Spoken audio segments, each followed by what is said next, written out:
not exactly a household name, at least not outside of a few core European markets. Archos has been around for a few years on the smartphone scene with mixed success. A partnership with Nubia, a ZTE-owned smartphone maker, has recently allowed them to bolster their portfolio with Archos-branded Nubia phones.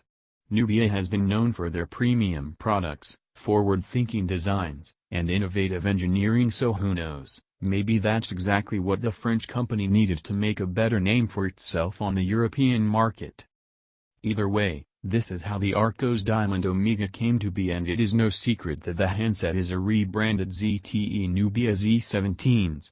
We've been paying close attention to recent Nubia releases, especially in the flagship tier, so it made sense to have a look at the Archos Diamond Omega, Nubia Z17s in detail as soon as we were given the opportunity. Our Archos Diamond Omega review unit arrived in a familiar box. If you order the Nubia Z17s instead, chances are it will probably be shipped in a similar black and red container. Archos is, of course, branding their boxes accordingly, but we can assume the actual accessories are the same. The Archos Diamond Omega is a slick device, even if not really a very slim one. It's a solid 8.5 mm thick and weighs in at 170 grams, despite packing a rather conservative 3100 mAh battery. Even though the specs haven't really changed all that much over the regular Nubia Z17, the bill of materials has. Having touched upon the front glass of the Archos Diamond Omega, we should address the unusual 17:9 aspect ratio. The taller display has clearly taken up some extra space up front, but there is still arguably plenty of chin room left for Nubia's signature round red home button and a pair of capacitive controls. Only, these are all gone from the Archos Diamond Omega. All you are left with here is on-screen navigation. Technically speaking, with a display diagonal of 5.73 inches, the Archos Diamond Omega is firmly in phablet territory.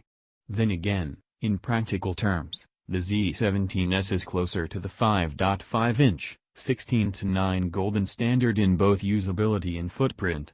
It is even a few millimeters shorter than its Z17 predecessor while managing to deliver a good 120 pixels of extra screen real estate. The colors on the screen look bluish. The display has a distinct blue hue that we never really managed to quite get rid of. The Nubia ROM does offer some color tweaking options. You can adjust the overall tone, and our best advice is to set the slider all the way up to warm and leave it there. Even so, it doesn't manage to entirely offset the blue tint. It should probably come as no surprise that the Z17s. It is a dual SIM device taking 2 nano SIM-S. Worldwide band coverage across 2G, 3G and 4G is pretty solid. Definitely better than the Xiaomi 6, although nowhere near the OnePlus 5. The LTE is capped at Cat.9, which implies a theoretical maximum of 450 Mbps of download. No gigabit LTE support though, despite the Snapdragon 835 being perfectly capable of handling it. The Archos Diamond Omega doesn't exactly impress with a massive battery capacity. Where the regular Nubia Z17 managed to cram in 3200 mAh, the Z17s has got a 3100 mAh battery. This is really odd, considering the extra millimeter of depth the Z17s has over its predecessor. We expected Archos' involvement in the UI department to only have to do with customizing the OS to better fit the French and other EU markets.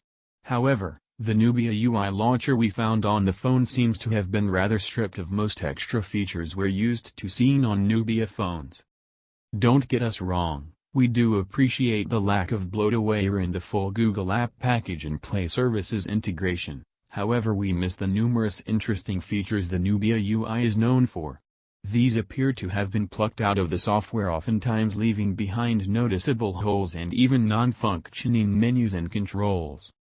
Just like its 16:9 sibling, the Nubia Z17s is a true 2017 flagship. In fact, it is practically identical in terms of raw computational power, packing the same Snapdragon 835 chipset. Both devices also run on pretty similar Nubia UI 5 ROMs, on top of Android 7.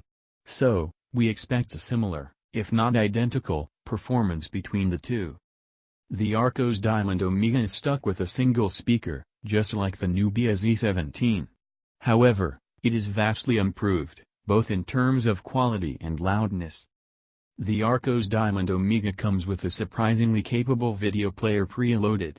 It appears to be the exact same app we found on the original Z17, so it is courtesy of the Nubia development team as well. Interestingly enough, however, it does not have a separate icon of its own, but can only be triggered through a file browser or download manager, by clicking on a video. Despite having the Chrome browser preloaded, the Archos Diamond Omega also includes a custom Nubia solution. Since it is the default browser, we used it in our battery endurance tests, a task it handled pretty well. If we haven't managed to convince you that Nubia hasn't really changed much for this ultra-wide Nubia Z17 release, there is also the camera to consider. The Archos Diamond Omega uses the exact same dual setup, 12MP, f/1.8 plus 23MP, f/2.0. And you definitely won't hear us complaining about it. Just like with the Z17, the duo of shooters is actually one of the highlights of the phone. A 0.55 sensor size and 1.4 micrometers pixels are a strong foundation to build on. The Archos adds phase detection autofocus, a dual LED, dual tone, flash on top, and the dual camera setup even allows for 2x lossless zoom. OIS is a notable omission, though. We are still not convinced whether changing the screen aspect ratio is enough on its own to warrant the release of a new model with almost identical specs, but it's not up to us. If the buyers want that, the manufacturers will oblige. Let's be perfectly frank here, most of you are not going to run out, or rather, fire up a browser, and get the Archos Diamond Omega with confidence in the said purchase. The situation might be a bit better for its Nubia Z17S variant, but not by much, especially outside China.